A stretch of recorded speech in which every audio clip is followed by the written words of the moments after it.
للہ الحمد للہ نحمدہ ونستعینہ ونستغفرہ ونؤمن بہ ونتوکل علیہ ونعوذ باللہ من شرور انفسنا ومن سیئات اعمالنا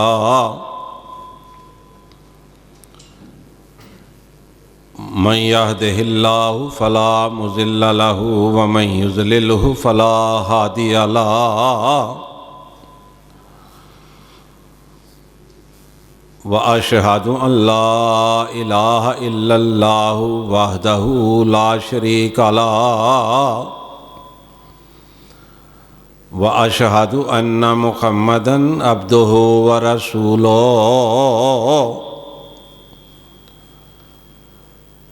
اما بعد فإن خير الحديث كتاب الله وخير الهدي هدي محمد صلى الله عليه وسلم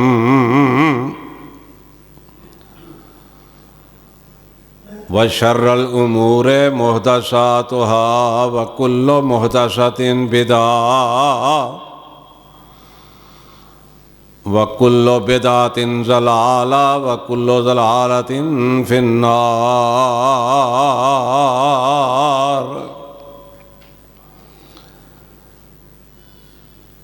إِنَّ اللَّهَ وَمَلَائِكَتَهُ يُصَلُّونَ عَلَى النَّبِيِّ يَا أَيُّهَا الَّذِينَ آمَنُوا صَلُّوا عَلَيْهِ وَسَلِّمُوا تَسْلِيمًا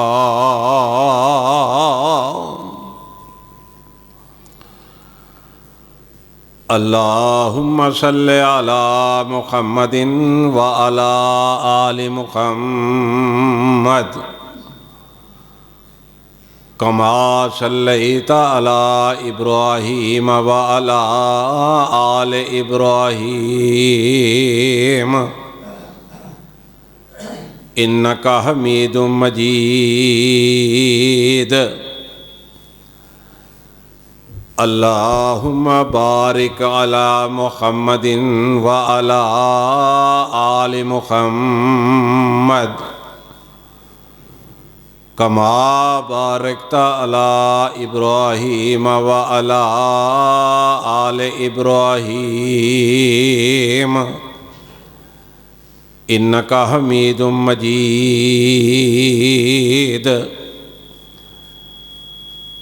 رب اشرح لي صدري ويسر لي أمري واحلل عقدة من لساني يفقهوا قولي رب زدني علما رب زدني علما رب زدني علما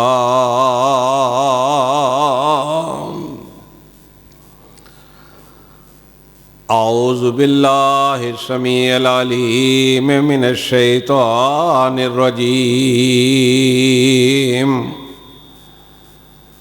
بسم اللہ الرحمن الرحیم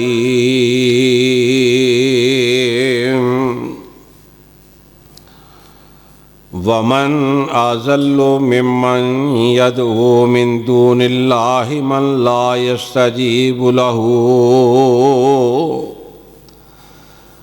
من لا يستجیب له إلى يوم القيامة وهم عن دعائهم غافلون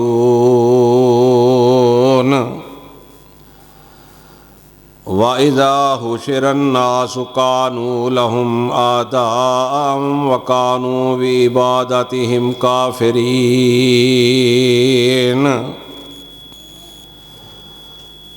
ومن أضل ممن يدعو من دون الله من لا يستجيب له إلى يوم القيامة وهم عن دعائهم غافلون اور اس سے بڑھ کر گمراہ کون ہے جو اللہ کے سوا ایسوں کو پوجے جو قیامت تک اس کی نہ سنیں اور انہیں ان کی پوجا کی خبر تک نہیں۔ وَإِذَا حُشِرَ النَّاسُ كَانُوا لَهُمْ أَعْدَاءً وَكَانُوا بِعِبَادَتِهِمْ كَافِرِينَ۔ اور جب لوگوں کا حشر ہوگا وہ ان کے دشمن ہوں گے اور ان سے منکر ہو جائیں گے۔ صدق اللہ مولانا العظیم۔ حضرات محترم،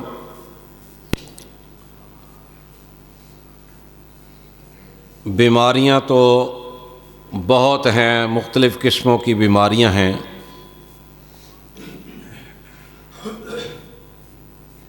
لیکن سب سے جو خطرناک بیماری ہے وہ شرک کی ہے۔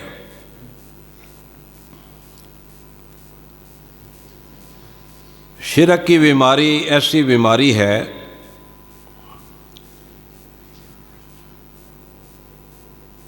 کہ اگر کوئی انسان شرک کرتا کرتا دنیا سے چلا گیا، اللہ رب العزت اس کے لیے جہنم کے دروازے کھول دیتے ہیں۔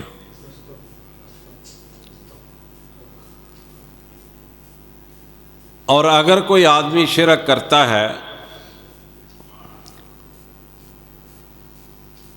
اور پھر زندگی میں ہی اسے توبہ نصیب ہو جاتی ہے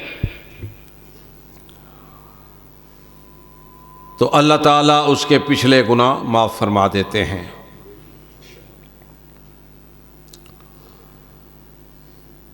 شرک چیز کیا ہے؟ شرک کس کو کہتے ہیں؟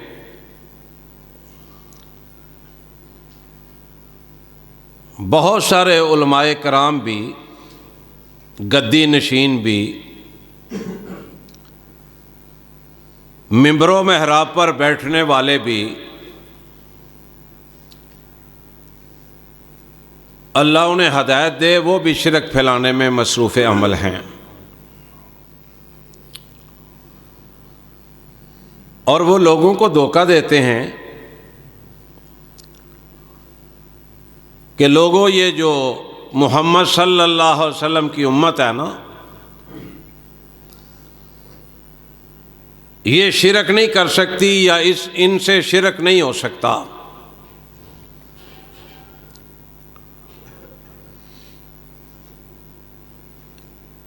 شرک کیا ہے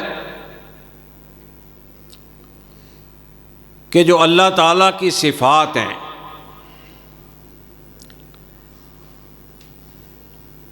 وہ صفات کا مالک کسی اور کو سمجھنا،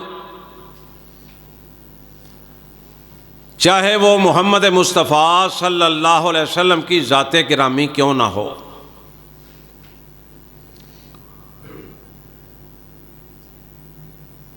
مالک اللہ ہے، خالق اللہ ہے، رازق اللہ ہے، زندگی اور موت کا مالک اللہ ہے، اور تمام تر فیصلوں پر دسترس اگر کوئی حاصل ہے تو وہ اللہ رب العزت کی ذات کو ہے۔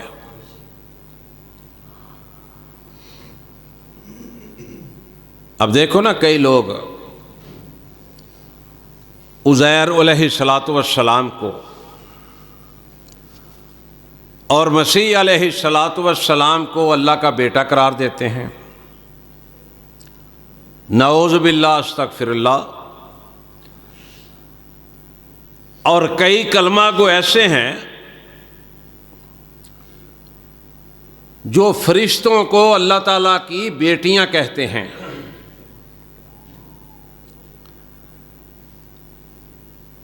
عجیب بات ہے، تعجب کی بات ہے۔ کہ اللہ رب العزت نے قرآن پاک میں اعلان فرمایا ہے، اور یہ صورت ایسی ہے اخلاص، میرا خیال ہے یہ ہر بندے ان پڑھ کو بھی آتی ہے۔ قل هو اللہ احد اللہ الصمد لم یلد ولم یولد ولم یکن لہ کفوا احد۔ اللہ اکیلا ہے، اکیلا ہی سارے زمین و آسمان کا ہر چیز کا مالک ہے۔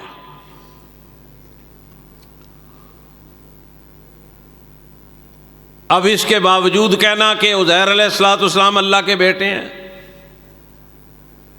مسیح علیہ السلام اللہ کے بیٹے ہیں، یہ فرشتے جو ہیں اللہ کی بیٹیاں ہیں، اللہ ان سب چیزوں سے پاک ہے۔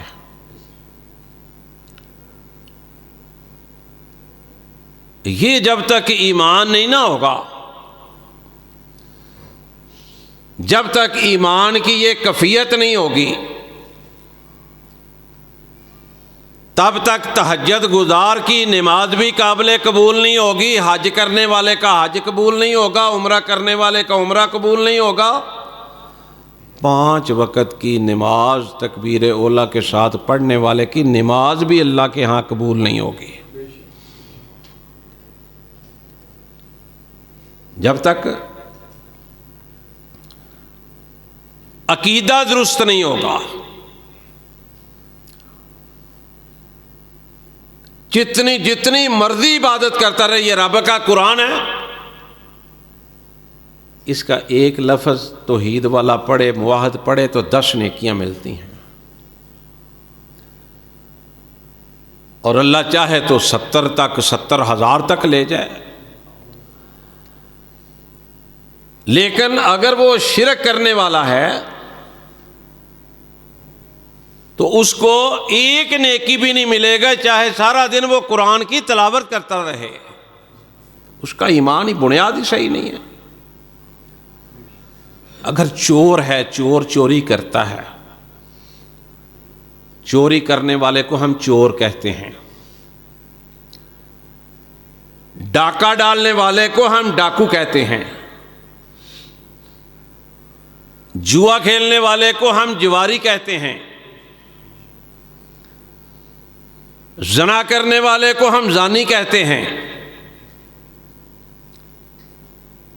تو جو اللہ کے ساتھ شرک کرتا ہے اسے مشرک کہا جاتا ہے، جو اللہ کے ساتھ شرک کرتا ہے اسے مشرک کہا جاتا ہے۔ اور اللہ نے فرمایا ہے ان اللہ لا یغفر ان یشرک بہ، فرمایا یہ پلیت ہے، خبیث ہے۔ اللہ فرماتے ہیں جو میرے ساتھ شرک کرتا ہے یہ پلیت ہے، خبیث ہے، اس کو معاف نہیں کروں گا۔ اگر یہ شرک کرتا کرتا میرے پاس آ گیا نا، فرمایا میں اس کو معاف نہیں کروں گا۔ یہ کون کہہ رہا ہے؟ رب کہہ رہا ہے۔ آدم علیہ السلام رب نے خود بنایا اپنے دونوں ہاتھوں سے، خلقتا بیدی، دونوں ہاتھوں سے بنایا۔ کتنی محبت ہے، انداز دیکھو کائنات کے رب کا۔ وہ کن کہتا فیکون ہو جاتا۔ رب کہتا ہے میں نے اپنے آدم علیہ السلام کو اپنے دونوں ہاتھوں سے بنایا۔ محبت کی انتہا ہے۔ ہو سکتا ہے اللہ نے اتنی محبت کی ہے، میرے جملوں کو ذرا غور سے سننا۔ اللہ نے اپنے ہاتھوں سے بنایا ہے، بڑی عزت دی ہے، بڑا پیار دیا ہے، بڑی شفقت فرمائی ہے۔ ہو سکتا ہے آدم علیہ السلام کو اللہ نے کوئی اختیارات دیے ہوں کہ تو مشکل کشا بھی ہے، حاجت روا بھی ہے، کیونکہ جب اللہ نے اتنا پیار جو کیا ہے، محبت جو کی ہے،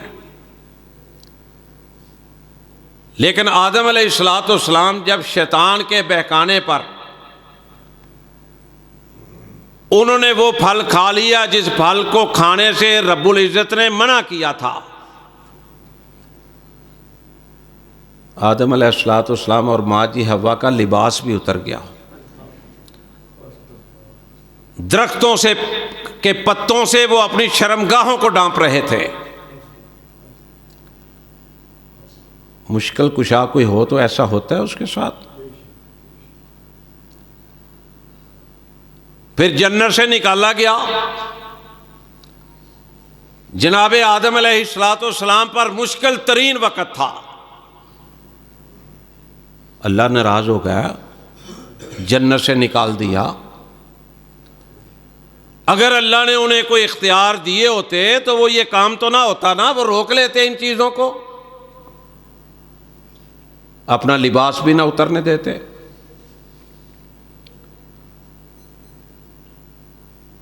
آج ہم ہر کسی کو مشکل کشا سمجھ بیٹھے ہیں، اور ہماری جہلیت کا یہ حال ہے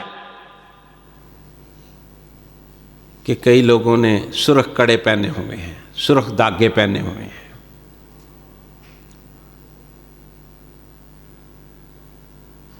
کئی لوگوں نے اپنے پیروں فقیروں کی تصویریں لگائی ہوئی ہیں گھروں کے اندر اور دکانوں کے اندر، ان کو سلام کر کے گھر سے نکلتے ہیں، کاروبار پہ جا کے ان کو سلام کرتے ہیں، استغفر اللہ، کہ یہ مالک ہیں ہمارے، یہ رزق دیتے ہیں ہمیں، یہ تندرستی دیتے ہیں۔ ادھر آدم علیہ السلام ہے، اللہ نے اتنی محبت دی، اتنا پیار دیا، اتنی شفقت فرمائی کہ پھر آدم علیہ السلام نے ہاتھ اٹھائے، رو رو کے رب سے کہا، ربنا ظلمنا انفسنا وَإِن لَّمْ تَغْفِرْ لَنَا وَتَرْحَمْنَا لَنَكُونَنَّ مِنَ الْخَاسِرِينَ۔ قرآن کہہ رہا ہے نا، اگر مشکل کشائی ان کے پاس ہوتی، حاجت روائی ان کے پاس ہوتی، تو خود اپنے آپ کو ان صدموں سے بچا لیتے، لیکن رب کے آگے روئے، رب کے آگے التجا کی، گزارش کی، درخواست کی، ربنا ظلمنا انفسنا وَإِن لَّمْ تَغْفِرْ لَنَا وَتَرْحَمْنَا لَنَكُونَنَّ مِنَ الْخَاسِرِينَ۔ اللہ اکبر۔ اب لوط علیہ السلام، یہ بھی اللہ کے نبی تھے۔ قرآن کہتے ہیں کہ جب فرشتے آئے ان کے پاس انسانی شکل میں، جب فرشتے آئے ان کے پاس انسانی شکل میں، تو لوط علیہ السلام کی جو وہ قوم تھی نا، جو وہاں کے لوگ تھے بدمعاش قسم کے، اللہ کے نافرمان، فرشتے آئے تھے خوبصورت نوجوانوں کی شکل میں۔ لوط علیہ السلام کو بھی پتہ نہیں تھا اس وقت تک۔ وہ آئے گنڈے، کہنے لگے ان کو ہمارے حوالے کر دو۔ لوط علیہ السلام پیغمبر ہیں، نبی ہیں اللہ کے، یہ بدمعاش آئے، کہنے لگے کہ یہ جو نوجوان تمہارے ہاں آئے ہیں مہمان بن کے، ان کو ہمارے حوالے کر دو۔ لوط علیہ السلام بڑے پریشان ہوئے، بڑی انسلٹ فیل کی، انہیں سمجھایا کہ اللہ کے بندو یہ بری عادتیں چھوڑ دو، تم نکاح کرو، عورتوں کے ساتھ اپنی خواہشات پوری کرو۔ لیکن قرآن کہتا ہے کہ وہ نہیں مانے۔ لوط علیہ السلام نے کیا کہا،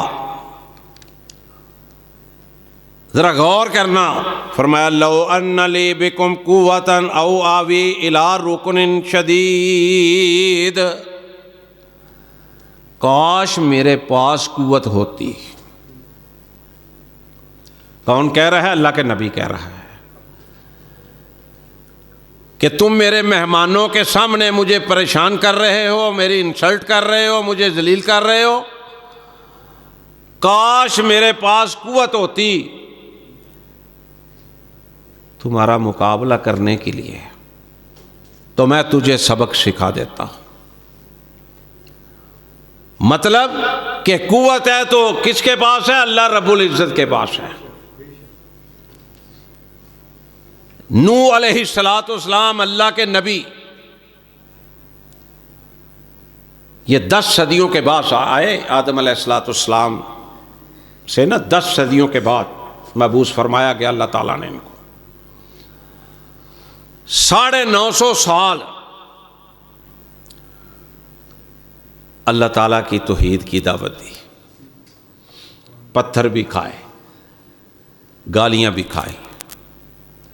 تفسیر ابن کثیر کے اندر لکھا ہے کہ توحید بیان کرنے کی پداش میں ایک دفعہ لوگوں نے اتنے پتھر برسائے کہ جس طرح بندہ پانی میں ڈوب نہیں جاتا، سارا جسم ان کا پتھروں میں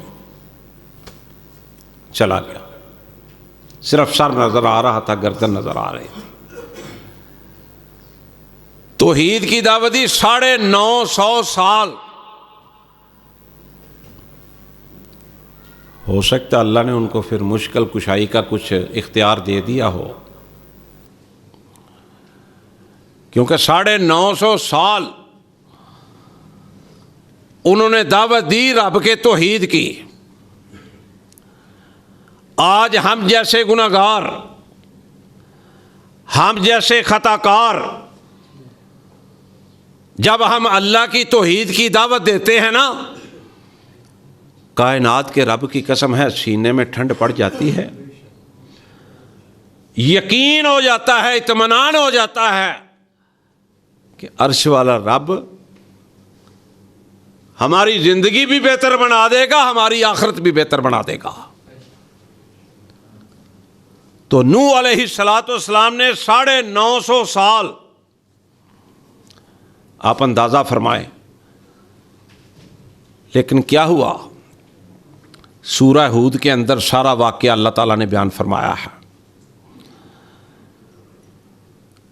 کہ اللہ تعالیٰ نے کہا کشتی بنا لو، جوڑا جوڑا بٹھا لو،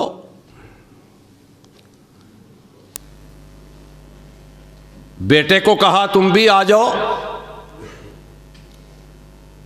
بیٹا نافرمان تھا، بیوی نافرمان تھی،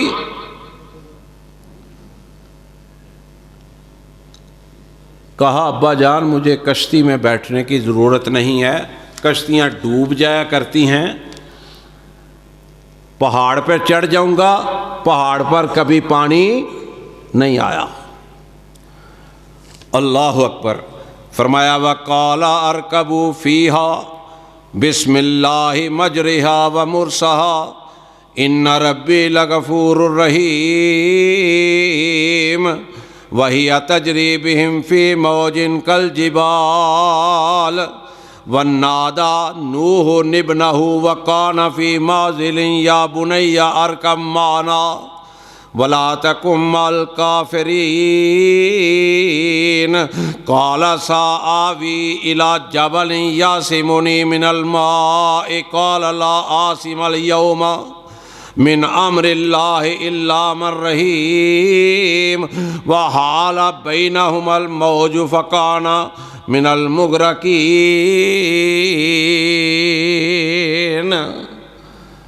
کہا کشتی ڈوب جایا کرتی ہے، پہاڑوں پر پانی کبھی نہیں چڑھتا،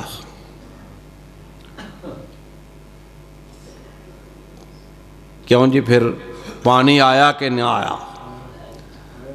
کشتی کو اللہ نے بچایا اور نوح علیہ السلام کی بیوی بھی اور بیٹا بھی اس پانی میں ڈوب کے مر گیا۔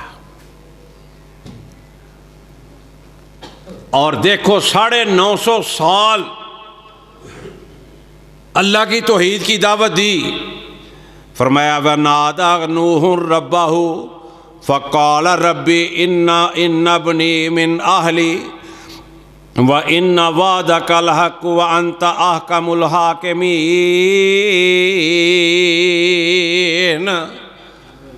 کہا اللہ بیٹا تو میرا ہی ہے نا، غرق ہو رہا ہے. کس سے کہا؟ اللہ سے کہا.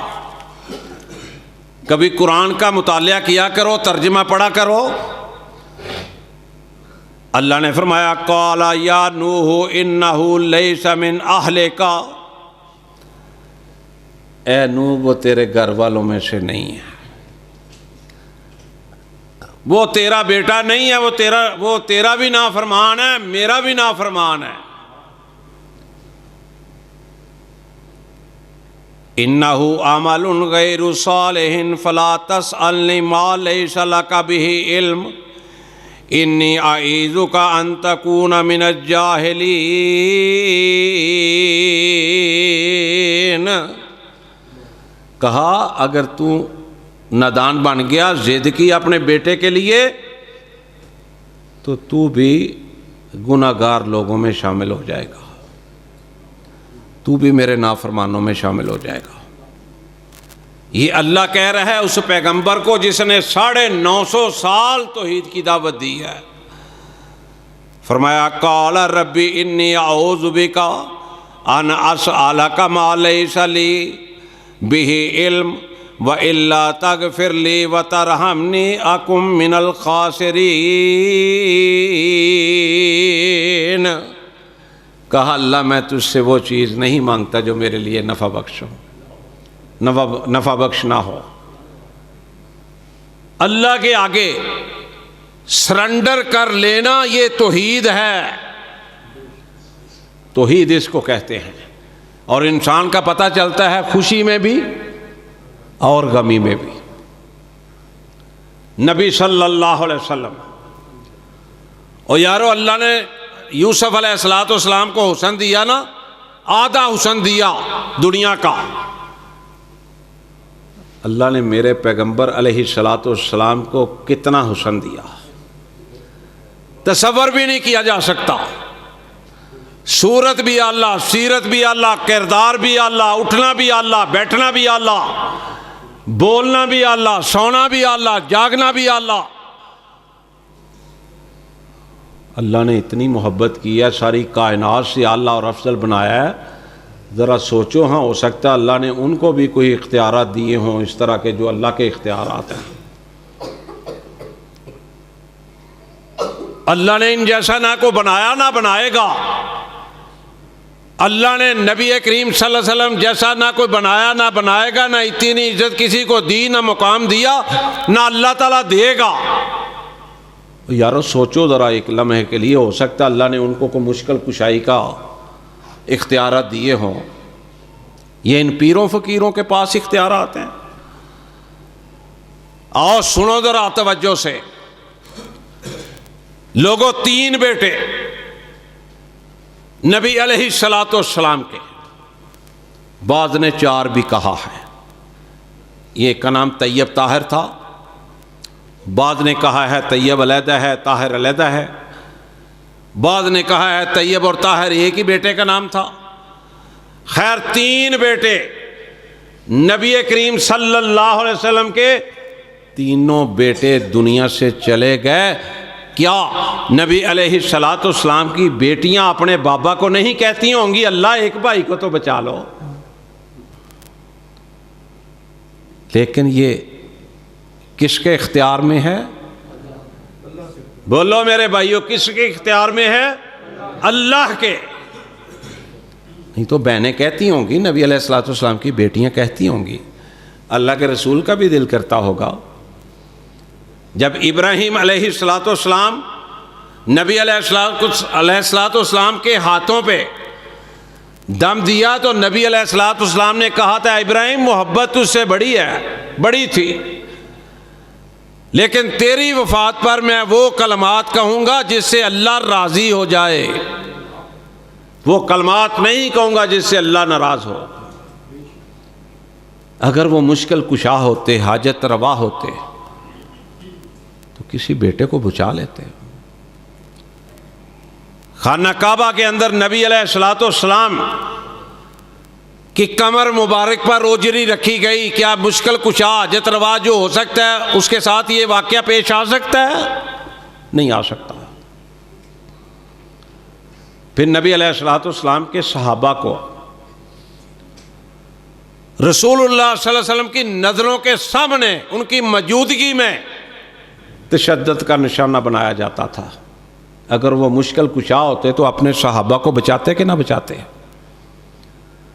آج بے شمار ہمارے بھائی، اللہ ان کو توفیق عطا فرمائے، نیکی کی، اصلاح کی، وہ کہتے ہیں مکے اور مدینے ہمیں رسول اللہ صلی اللہ علیہ وسلم نے بلایا ہے، یا مکے اور مدینے بلاتے ہیں تو محمد مصطفیٰ بلاتے ہیں صلی اللہ علیہ وسلم۔ اور میرے بھائی، اللہ تجھے عقیدے کی اصلاح کرنے کی توفیق عطا فرمائے۔ یہ باتیں، یہ اختیارات ساری کی ساری جو ہے نا وہ اللہ کے اختیارات ہیں۔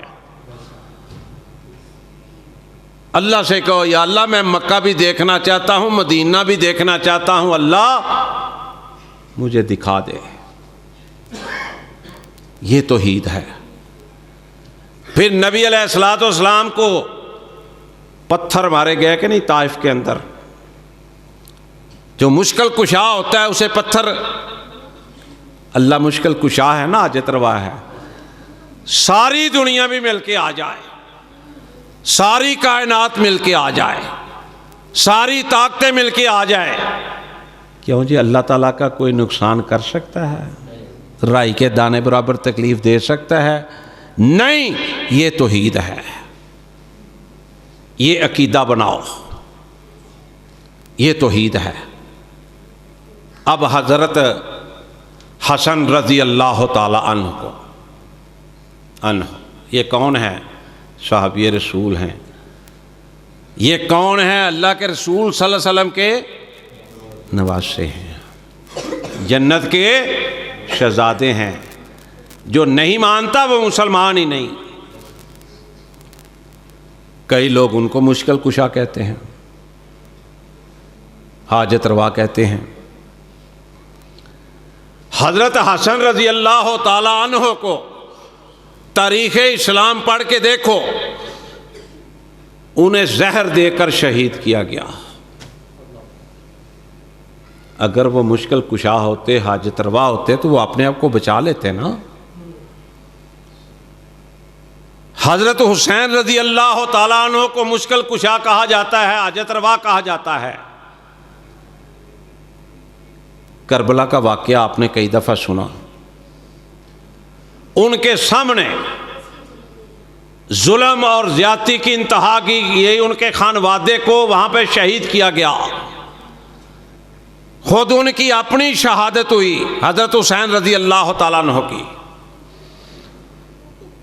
اتنا ظلم کیا گیا۔ اگر وہ مشکل کشا تھے، حاجت روا ہوتے تو اپنے آپ کو بھی بچاتے، اپنے خاندان کو بھی بچاتے۔ لیکن مشکل کشا، حاجت روا صرف ایک ذات ہے، ایک ذات اللہ کی۔ اگر کسی اور کو سمجھ لیا نا کسی نے تو گیا، ایمان پلے نہیں رہتا۔ اور یہ بھی اللہ کی توفیق ہے کہ اگر کسی زندہ بندے کو شرک کر رہا ہے، اللہ اس کو توفیق عطا فرما دے، اس کی اصلاح ہو جائے تو یہ بھی خوش قسمت ہے۔ اگر مر گیا مشرک، شرک کرتے کرتے مر گیا، کائنات کے رب کی قسم ہے، مولا کریم نے خود فرمایا ہے کہ شرک کرنے والے کو میں معاف نہیں کروں گا، باقی جس کو میرا دل کرے گا میں معاف کر دوں گا۔ اور ہمارے کئی بھائی شرک بھی کرتے جاتے ہیں اور توحید کا ترانے بھی گائے جاتے ہیں۔ اتنی شیطان نے مت مار دی ہے کہ انہیں سمجھ ہی نہیں آتی کہ ہم توحید پر زندہ ہیں یا مشرک بن کے زندگی بسر کر رہے ہیں۔ حضرت علی رضی اللہ تعالی عنہ، علی کو بھی مشکل کشا کہا جاتا ہے، ہم نہیں مانتے، ہم جناب علی کی عظمت کو مانتے ہیں۔ وہ نبی علیہ السلام کے داماد تھے، نبی علیہ السلام کے صحابی تھے، شیر خدا تھے، بڑی عظمت ان کی، بڑا مقام ان کا، ہم مانتے ہیں، لیکن مشکل کشا کسی کو نہیں مانتے سوائے اللہ کی ذات کے۔ ہماری جسم سے گردن علیحدہ کی جا سکتی ہے، ہمارے جسم کے ٹکڑے ٹکڑے کیے جا سکتے ہیں، ہمارے جسم کے کیما بنایا جا سکتا ہے، لیکن کائنات کے رب کی قسم کھا کے کہتا ہوں کہ توحید پر اللہ کے فضل سے ہم اتنے پکے ہیں کہ ہم اللہ کے سوا کسی کو مشکل کشا حاجت روا نہیں مانتے، نہ سمجھتے ہیں، کچھ بھی ہو جائے۔ بلکہ میں تو یہ بھی کہہ دیتا ہوں، ساری کائنات جناب علی کو مشکل کشا ماننا شروع کر دے، توحید پرست نہیں مانیں گے۔ جناب علی آئے ایک دن، کس کے پاس آئے؟ رسول اللہ صلی اللہ علیہ وسلم کے پاس آ کے کہا، آقا پریشان ہوں، قرضہ بہت ہے میرے اوپر، آقا دعا فرما دیجئے۔ نبی علیہ السلام نے دعا کی، کہا ہے میرے علی تو بھی رب کے سامنے ہاتھ اٹھا کے دعا کیا کر، انشاءاللہ قرضہ ختم ہو جائے گا۔ فی ظلال قرآن کے اندر لکھا ہے، ایک ہفتہ گزرا، جو رسول اللہ صلی اللہ علیہ وسلم نے جو طریقہ بتایا تھا، جناب علی رضی اللہ تعالیٰ عنہ نے اللہ سے دعا کی، اللہ حرام سے بچانا، حلال دینا، اور مجھے اس مصیبت سے نجات دے دینا۔ ایک ہفتہ گزرا تھا، اللہ کے فضل و کرم سے جناب علی رضی اللہ تعالیٰ عنہ قرضے سے فارغ ہو گیا۔ اگر مشکل کشا تھے تو نبی پاک صلی اللہ علیہ وسلم کے پاس آ کے دعا کروانے کی کیا ضرورت تھی؟ خود ہاتھ اٹھا کے رب کے سامنے دعا کرنے کی کیا ضرورت تھی؟ اگر خود مشکل کشا تھے، حاجت روا تھے، خود کر لیتے اپنا بندوبست۔ نبی علیہ السلام کے پاس نا ایک دفعہ صحابہ آئے، قحط سالی تھی، آ کے عرض کی، اللہ کے رسول صلی اللہ علیہ وسلم رب سے دعا کریں، بارش بڑی دیر ہو گئی یا نہیں ہوئی۔ اللہ کے رسول صلی اللہ علیہ وسلم صحابہ کو لے کے میدان میں چلے گئے، صحابہ سے مخاطب ہو کے کہا، اے میرے صحابہ، آپ نے کہا ہے رب سے دعا کریں، بارش نہیں ہو رہی، اللہ نے کہا ہے دعا کرو، میں دعا قبول کرنے والا ہوں۔ دعا کی، اللہ نے دعا قبول کی، بارش آ گئی۔ مشکل کشا ایک ہی ہے، حاجت روا ایک ہی ہے، زندگی موت کا مالک ایک ہی ہے، کوئی دوسرا نہیں ہے۔ اگر ابھی بھی سمجھ نہ آئے تو قرآن سن لو، دو مقام سنا دیتا ہوں۔ اللہ اکبر، یہ سورہ یونس ہے، 11واں پارہ ہے۔ فرمایا وَلَا تَدْعُ مِن دُونِ اللَّهِ مَا لَا يَنفَعُكَ وَلَا يَضُرُّكَ فَإِن فَعَلْتَ فَإِنَّكَ إِذًا مِّنَ الظَّالِمِينَ وَإِن يَمْسَسْكَ اللَّهُ بِضُرٍّ فَلَا كَاشِفَ لَهُ إِلَّا هُوَ وَإِن يُرِدْكَ بِخَيْرٍ فَلَا رَادَّ لِفَضْلِهِ يُصِيبُ بِهِ مَن يَشَاءُ مِنْ عِبَادِهِ وَهُوَ الْغَفُورُ الرَّحِيمُ۔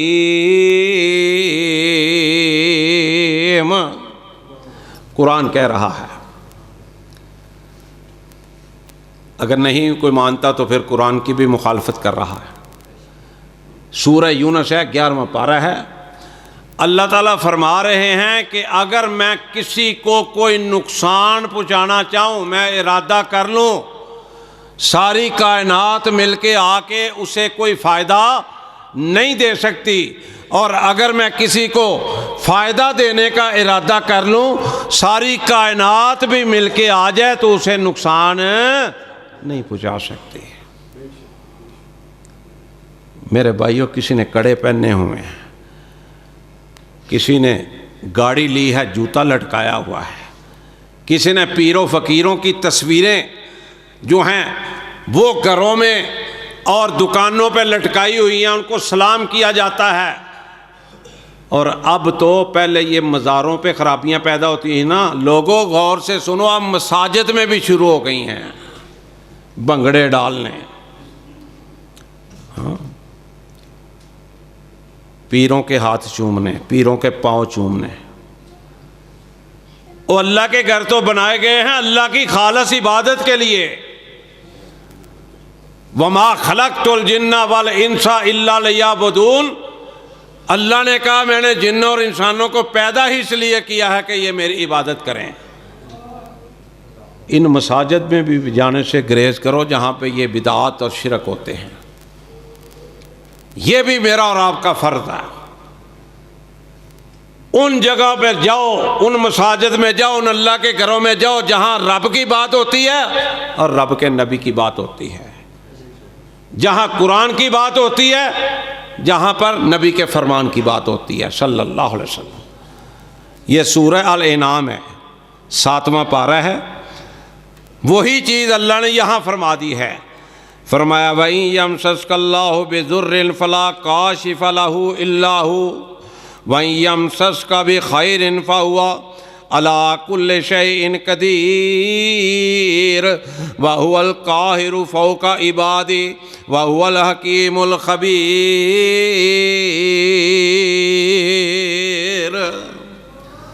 فرمایا کہ میں جس کو فائدہ دینا چاہوں اس کو کوئی نقصان نہیں پہنچا سکتا، اور جس کو میں پریشانی میں مبتلا کرنا چاہوں اسے کوئی خوشحالی میں لے جا کوئی نہیں سکتا۔ اس کو عقیدہ توحید کہتے ہیں۔ اور یہ خوشی میں بھی امتحان ہے اللہ تعالیٰ کی طرف سے، اور پریشانی، بیماری، غم میں بھی امتحان ہے اللہ تعالیٰ کی طرف سے کہ خوشی میں یہ کہاں جاتا ہے، غمی میں کہاں جاتا ہے۔ خوشی میں بھی ایک ہی دروازہ ہے اور غمی میں بھی ایک ہی دروازہ ہے، اس دروازے کو نہ چھوڑنا کبھی بھی۔ جس نے رب کا دروازہ چھوڑ دیا، رب کا در چھوڑ دیا، کائنات کے رب کی قسم ہے وہ جانوروں سے بھی بدتر ہو گیا۔ ثم رددناہ اسفل سافلین،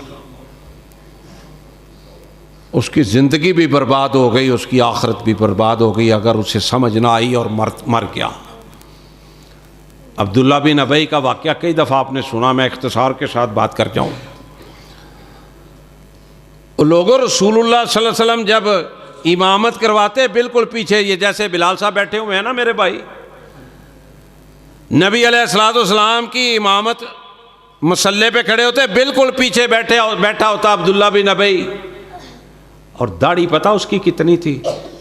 اگر سیرت کی کتابیں اٹھاؤ نا تو اتنی اتنی داڑھی تھی، اس کی پوری چھاتی جو تھی نا، یہ سینہ اس کا یہ داڑھی سے پر ہوتا تھا، اتنی بڑی داڑھی تھی اس کی، بڑی مضبوط داڑھی تھی، لیکن تھا منافق، تھا مشرک۔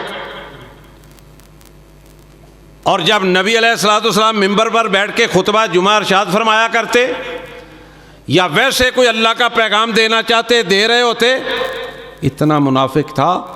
آج بھی لوگ بڑے منافق ہیں، خیال رکھا کرو، بچنے کی کوشش کیا کرو۔ ہر کسی کے ارد گرد منافقوں کا ٹولہ ہے۔ میں آج اس بندے کو اللہ کا ولی سمجھتا ہوں جو دل و جان سے کسی کے ساتھ خلوص سے محبت کرتا ہے، کسی کا دل و جان و خیر خواہ ہے نا، وہ اللہ کا ولی سمجھتا ہوں۔ عبداللہ بن ابی جو تھا منافق تھا، کھڑا ہو کے کہا کرتا تھا، ایسے پکڑ کے نا ممبر کو، آقا کو کہا کرتا تھا، آقا آپ سچ کہتے ہیں، آپ صحیح فرماتے ہیں، آپ اللہ کے نبی ہیں۔ اس منافق کی زبان سے بھی اللہ نے یہی نکلوایا تھا بار بار۔ میں صدقے قربان جاؤں اللہ کے، کہ ہے منافق ہے، لیکن کہہ رہا ہے کہ اللہ بھی سچا ہے، اے محمد صلی اللہ علیہ وسلم آپ بھی سچے ہیں، آپ کا دین بھی سچا ہے، آپ کا قرآن بھی سچا ہے، لیکن دل سے نہیں کہہ رہا، اوپر اوپر سے کہہ رہا۔ رب تو جانتا ہے نا، رب نے پہلے سپارے میں کہا ہے نا، کیا میرے سونیا یہ جو آتے ہیں نا تمہارے پاس، یہ لوگ کہتے ہیں ہم ایمان لائے، یہ ایمان کوئی نہیں لائے، میں جانتا ہوں۔ میرے بھائیو، عقیدہ توحید بہت بڑی دولت ہے، اسے مت اگنور کرنا، اس چیز کو مت بھولنا۔ یہ میری ماؤں بہنوں بیٹیوں کو بھی ایک پیغام دو، اپنے گھروں میں بھی یہ خیال رکھو، کوئی کنڈے بھر کے اللہ کو راضی کرنے کی کوشش کر رہا ہے، کوئی کسی کے نام کی نظر و نیاز دینے کے لیے وہ کہہ رہا ہے میں جنت کا میرے لیے دروازہ کھل جائے گا، کوئی کچھ کر رہا ہے، کوئی دھاگے باندھ رہا ہے، کوئی کڑے پہن رہا ہے، کوئی گلے میں پتہ نہیں کیا کیا پہن رہا ہے، مٹکے پہن رہا ہے، کہہ رہا ہے میں اللہ کے بڑا قریب ہوں، لوگ سمجھتے ہیں یہ اللہ کے بڑا قریب ہے۔ نا اللہ کے قریب وہ ہے جو اللہ والا ہے، جو توحید پرست ہے، نمازی ہے، پرہیزگار ہے۔ اور آخری بات کر کے بات کو ختم کروں، شرک کس قدر بری بیماری ہے۔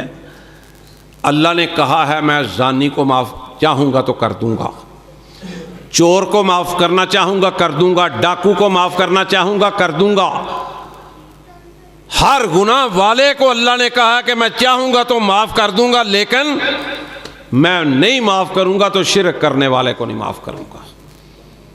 ان مولویوں سے بھی بچ جاؤ، ان قاریوں سے بھی بچ جاؤ، ان پیروں فقیروں سے بھی بچ جاؤ جو اللہ اور اللہ کے رسول کے علاوہ دعوت دیتے ہیں اور دھوکے میں ڈالتے ہیں۔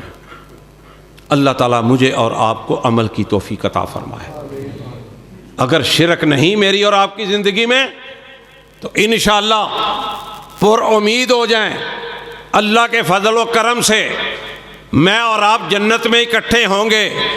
اور اگر ہماری زندگی میں شرک ہے اور توبہ کیے بغیر مر گئے تو پھر وہ لوگ جنت میں نہیں جہنم میں اکٹھے ہوں گے۔ سبحان ربک رب العزت عما یصفون وسلام علی المرسلین والحمد للہ رب العالمین۔